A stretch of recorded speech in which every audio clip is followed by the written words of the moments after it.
Assalamualaikum warahmatullahi wabarakatuh. Waalaikumsalam warahmatullahi wabarakatuh. Assalamualaikum teman-teman semuanya. Bagaimana kabarnya hari ini? Sepertinya cuacanya cerah. Baik, Bu. Secara wajah, saya manggilnya teman-teman aja, jangan Bapak Ibu ya, Mas Mbak aja ya, masih muda-muda. Kan ini ya satu kelas. Oke. Baik. Secara hari ini semoga materi yang akan saya bawakan ini juga bikin tambah semangat aja, bukannya tambah bikin pusing ya. Seperti kalau misalnya dilihat judulnya sih kayaknya agak-agak berat, tapi semoga enggak ya. Baik, sebelum kita mulai, mari kita berdoa dulu. Baik, terima kasih, cukup. Oke, jadi gini. Kalau di pertemuan minggu lalu ya, mungkin saya akan sampaikan dulu atau kita coba refresh kembali di pertemuan minggu lalu. Ada yang mungkin sudah masih ingat gitu pertemuan minggu lalu kita membahas tentang apa? Saya nggak masuk, Bu. Nggak masuk ya. Pak Wisnu mungkin masih ingat? Saya nggak masuk, Bu. Aduh, nggak masuk. Yang saya ingat, Ibu, kemarin bahas tentang instrumen perbankan, Ibu. Oh, instrumen perbankan. Oh iya. Nah, itu nanti baru kita akan bahas ya, mungkin sebenarnya gitu. Nah, jadi kalau di pertemuan minggu lalu mungkin saya sampaikan kembali sedikit di sini karena jangan lupa untuk teman-teman bahwa setiap pertemuan itu akan saling terkait ya. Jadi materinya akan saling terkait dan ketika kita membahas kredit perbankan, ini saya akan melihatkan. Nah, ini yang maaf slide-nya. Nah, oke, sebentar. Nah, jadi di pertemuan minggu lalu kita sudah membahas tentang agreement ya, atau satu hukum perjanjian. Nah, di mana ada dua hal yang poin intinya adalah kita akan mengenal yang namanya subjek hukum dan juga objek hukum, dan yang kedua adalah terkait dengan fungsi dari agreement itu sendiri. Ada dua fungsi, yaitu dari sisi ekonomis dan juga dari fungsi yuridis atau dari hukum. Gitu ya. Jadi biar teman-teman ingat lagi di pertemuan minggu lalu, dan kita sekarang coba untuk masuk di apa sih materi hari ini. Nah, tadi dari judulnya adalah kredit perbankan. Nah, ada yang mungkin teman-teman di sini pernah coba untuk kredit? Atau tahu nggak kira-kira kredit itu apa? Tahu, tapi belum pernah. Oke, kredit tahu, tapi mungkin taunya ngutang gitu ya. Nah, maka ini adalah capaian yang akan kita harapan kita ya dalam diskusi hari ini dan juga pembelajaran hari ini, bahwa teman-teman semua nanti setelah selesai dari materi ini mampu untuk menjelaskan dari prinsip-prinsip kredit, itu yang pertama, dan yang kedua adalah bagaimana prosedur pengajuan kredit ya. Jadi besok kalau misalnya teman-teman mau coba ngajukan satu kredit, nanti sudah bisa gitu loh. Oh, ternyata kalau kredit itu kita harus datang ke bank, harus nyiapin 1, 2, 3 seperti itu berkas-berkasnya. Kurang lebihnya seperti itu. Oke ya. Nah, semoga teman-teman juga dalam kondisi sehat semua, jadi nggak pakai ngantuk juga, udah pada bangun semua, udah pada melek semua. Oke, langsung saja. Nah, ini ya, jadi ini yang tadi saya sampaikan di pertemuan minggu lalu. Nah, masuk ke kredit. Jadi pada prinsipnya, dari sisi bahasa sendiri, kredit itu dikatakan adalah dari bahasa Yunani ya, kreditus atau kepercayaan. Udah gitu aja sih, yang simple-simple aja bahasannya. Nah, kalau tadi saya bilang atau saya sampaikan kredit itu secara dari historicalnya dari bahasa Yunani, maka kredit itu apa? Kalau dari KBBI seperti ini. Ada dua poin. Yang pertama adalah terkait dengan pinjaman uang dengan pembayaran atau pengembalian secara mengangsur. Kemudian dikatakan juga bahwa pinjaman sampai batas jumlah tertentu yang kemudian diizinkan oleh bank atau badan lain. Oke. Dari dua definisi di sini teman-teman, coba ada yang mungkin bisa tahu nggak? Jadi kira-kira unsur-unsur yang kita ketahui dari kredit itu apa sih?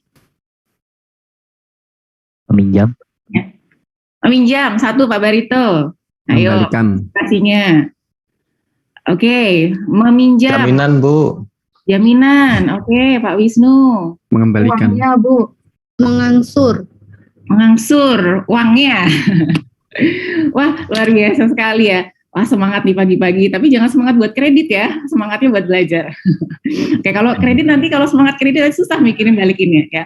Betul, jadi unsur-unsurnya kita bisa lihat bahwa aktivitasnya adalah pinjaman ya, berarti verbnya atau aktivitas kerjanya adalah melakukan suatu pinjaman, di mana pinjaman tersebut harus dilakukan secara berangsur. Nah, ditambahkan lagi itu diizinkan oleh bank atau badan lain. Ada 3 poin seperti itu. Maka mungkin teman-teman juga harus hati-hati nih. Sekarang kan banyak banget tuh kasus-kasus pinjaman online. Maka harus diperhatikan juga seperti apa izinnya, kira-kira kredibel atau enggak, berbahaya atau enggak untuk kita sendiri ya. Gitu. Nah, jadi setelah teman-teman mengetahui dasarnya, diharapkan nanti teman-teman juga bisa lebih safe. Kenapa tadi saya coba kasih satu gambaran ya, hati-hati gitu kan.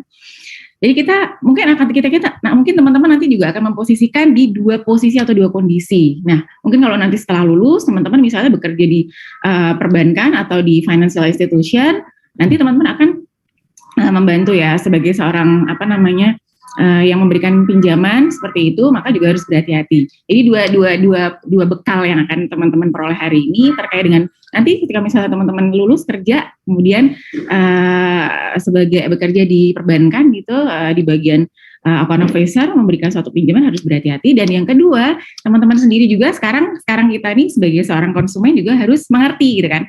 Jadi secara konsumen kita juga harus teredukasi dengan baik. Sebagai nanti profesional kita juga harus teredukasi dengan baik. Nah, prosedur pengajuan kreditnya dulu nih. Nah, kita coba memberikan pengetahuan bahwasanya kredit itu kan beragam, tergantung kebutuhan dari teman-teman. Kira-kira kalau teman-teman ini butuhnya apa sekarang? Butuh kredit nggak sih? Belum, Bu. Belum ya. Umur berapa sih? 21, Bu. 18, Bu. 18 ya. Semester berapa Mas kok? 18 udah masuk. Akselerasi, Bu. Akselerasi, siap. Baik, nah itu ya pengetahuannya. Meskipun kita masih belum punya kebutuhan atau kepentingan untuk melakukan kredit, tapi kan kita punya keluarga, punya orang tua.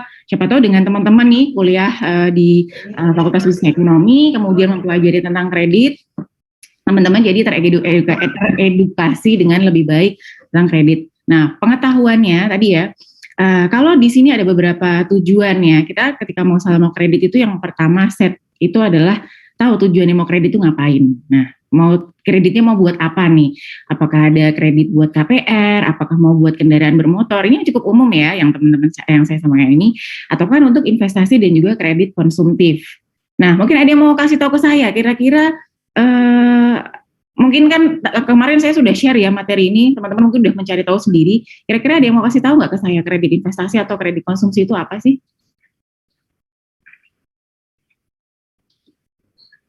Kredit untuk kebutuhan konsumsi. Contohnya. Bisa kasih contohnya Mas Barito? Kredit motor. Kredit motor masuk di mana kira-kira? Harusnya konsumtif bukan? Enggak ya? Oke. Kredit Ya. untuk pendidikan mungkin, Bu. Kredit untuk pendidikan bisa ya, untuk pendidikan. Kemudian ya, kredit konsumtif itu lebih kepada kegiatannya itu atau kredit tersebut ditujukan untuk kegiatan yang memang sifatnya adalah konsumtif ya, for daily. Jadi kalau tadi kembali ke kebutuhannya yang sekarang urgent kan, kalau tadi minjem itu kan sebenarnya urgent ya, kita nggak punya availability atau capacity untuk kita membayar secara finansial, kemudian kita mengajukan satu kredit. Nah, makanya tadi ya kebutuhannya apakah untuk KPR, apakah untuk kendaraan bermotor, untuk investasi ataupun untuk konsumsi. Gitu. Kalau investasi mungkin contohnya seperti ini, kalau teman-teman misalnya mau berbisnis nih, yang memulai berbisnis, kemudian ingin mengajukan kredit, nah itu bisa masuk di kategori investasi, gitu. Karena dana yang nanti dipinjamkan itu akan diolah lagi kan untuk teman-teman jalankan bisnis dan nanti itu akan bisa dievaluasi atau dinilai sama pihak bank seperti itu. Nah untuk kredit KPR dan juga kredit bermotor, nah ini pesannya nih kalau sebagai konsumen mungkin harus dipikirkan lagi untuk jangka panjangnya terkait mungkin dengan bunganya, term of payment-nya, seperti itu ya. Nah, kemudian poin yang kedua yang akan kita pelajari terkait dengan prosedur pengajuan kredit. Ini yang perlu dikenali sebagai seorang konsumen, bahwasannya ada 2 syarat, yaitu syarat umum dan juga syarat khusus. Ini masih poin pertama ya, masih ngomongin prosedur pengajuan kredit. Udah loncat aja ya mikirnya. Nah, syarat umum tuh untuk kita secara umum, Mam. Jadi syarat umum tuh pasti akan dilewatin atau maksudnya kita harus mengajukan itu. Jadi pemberkasannya atau dokumennya harus ada, gitu ya. Teman-teman bisa baca, ada formulir, ada fotokopi ID. Kemudian kalau misalnya sudah menikah juga ada akta nikahnya. Jadi kita bisa melihat nih seberapa besar bebannya teman-teman gitu kan. Kemudian juga ada syarat khusus nih, tergantung teman-teman ini bekerja sebagai apa. Apakah memang ketika mengajukan kredit ini status pekerjaannya adalah sebagai karyawan atau pegawai itu, atau sebagai wirausaha, karena nanti juga requirement-nya akan berbeda seperti ini. Jadi kalau misalnya teman-teman di sini sebagai sudah bekerja dalam satu perusahaan, kan pasti dapat yang namanya bukti atau SK kerja, ada kartu pegawai, kemudian gajinya gitu kan, termasuk jangan lupa juga buku rekeningnya juga harus ada gitu ya. Kalau misalnya nggak ada, saya punya SK Bu, saya di ini tapi baru kerja 1 bulan dan gajinya langsung dipakai habis. Jadi kan kita nggak bisa sebagai pihak perbankan juga nggak bisa ngecek gitu kan, nggak bisa ngecek dokumen dari laporan keuangannya. Begitu juga dengan syarat kedua untuk wirausaha. Kalau wirausaha karena kita nggak ada institusi, maka nanti yang akan disampaikan terkait dengan fotokopi rekeningnya, apakah mungkin bisnisnya tadi sudah berjalan sekian tahun, bagaimana laporan keuangan, atau nanti perencanaan dari bisnis yang akan dijalankan itu disampaikan, ya, proyeksi keuangannya. Nah, ini baru poin yang kedua terkait dengan prinsip pemberian kredit. Nah, sebagai seorang kreditur nih, kita mau kasih duit ke nasabah atau ke konsumen, apa yang perlu diperhatikan? Saya sampaikan satu poin kriteria. Jadi sebenarnya ada beberapa kriteria, ada 5C, ada 3R, dan juga ada satu lagi 5P. Tapi ini yang common atau commonly used yang pada umumnya sering digunakan terkait dengan poin 5C. Ada karakter, ada capital, kemudian ada capacity, ada condition of economics, dan juga collateral. Nah, apa sih itu 5C? Bisa dong pastinya baca. Oke, yang pertama adalah terkait dengan karakter. Karakter ini udah kayak kita seolah-olah jadi cenayang gitu ya, watak atau kepribadian pemohon kredit gitu. Nanti coba saya jelasin dulu, nanti baru saya kasih ilustrasi ya. Kemudian yang kedua terkait dengan modal. Punya modal nggak dia waktu ngajuin kredit, atau full kreditnya itu diajukan. Dan yang ketiga capacity, kemampuan dalam kita nanti mengendalikan bisnis atau uang yang kita pinjam. Let's say contohnya tadi kita ngajukan kredit untuk investasi, tapi ternyata kita tidak punya, kembali lagi berarti ke poin pertama, tidak punya kemampuan untuk mengelola capacity ya, kemampuan mengelola bisnisnya ataupun mengelola uang yang dipinjam. Keempat, condition of economics atau situasi ekonomik dalam waktu dan juga jangka waktu tertentu. Ini nanti kita bisa ada 2 hal ya, faktor internal pribadi. Jadi kadang mungkin secara internal kita punya keterbatasan dalam melakukan pembayaran saat kredit, atau yang kedua nanti kondisi ekonomi kayak sekarang nih kan, kondisinya sekarang lagi pandemi. Kemudian yang kelima adalah terkait dengan kolateral, seperti itu ya.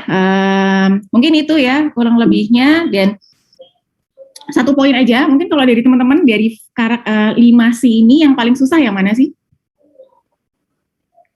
Yang paling susah untuk dideteksi nih teman-teman sebagai kreditur? Karakter Bu. Karakter ya. Ada yang mukanya tipu-tipu ya, kayaknya gitu kan. Bu, boleh nanya Bu? Oh ya, boleh silakan. Kalau belum cukup umur boleh nggak kita kredit? Oke, kalau belum cukup umur boleh nggak kredit? Nah sebenarnya fasilitas pembiayaan itu sekarang mulai banyak ya. Untuk teman-teman yang sekolah, sekarang sudah ada beberapa platform yang modelnya, balik lagi mungkin pertama ya, kebutuhannya apa nih teman-teman mau kredit ya. Nah, ada beberapa platform yang sudah menyediakan untuk kredit secara cicilan, itu memang digunakan untuk teman-teman mahasiswa. Mungkin kalau teman-teman kenal yang namanya cicil, saya ya jadi ngiklan di sini, tapi dibayar padahal. Itu ya, mungkin teman-teman bisa coba kunjungi dan cek kira-kira produk-produk yang ditawarkan untuk itu apa. Kemudian mungkin yang kedua, kalau terkait dengan perbankan, boleh enggaknya boleh, tapi nanti di bawah nama dari orang tua, karena tentunya harus ada yang penanggung jawab yang memang dia punya kapasitas untuk mengcover gitu. Karena kan teman-teman masih menjadi tanggungan dari orang tua. Itu. Oke, terima kasih Mbak Sita. Iya, terima kasih sama-sama. Dan ini adalah kasus yang mungkin bisa teman-teman diskusikan, bahwasannya ini kasus yang menarik.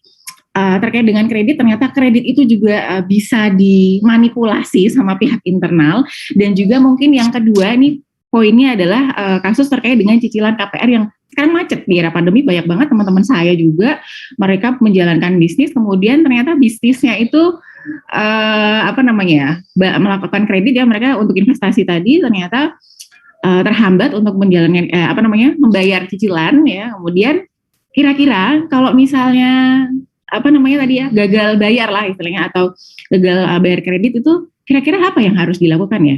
Mungkin ada ide dari teman-teman kalau kita gagal. Habis, Mbak Erlita. Oke, terima kasih teman-teman semuanya. Insya Allah ketemu lagi untuk minggu depan dengan materi selanjutnya ya.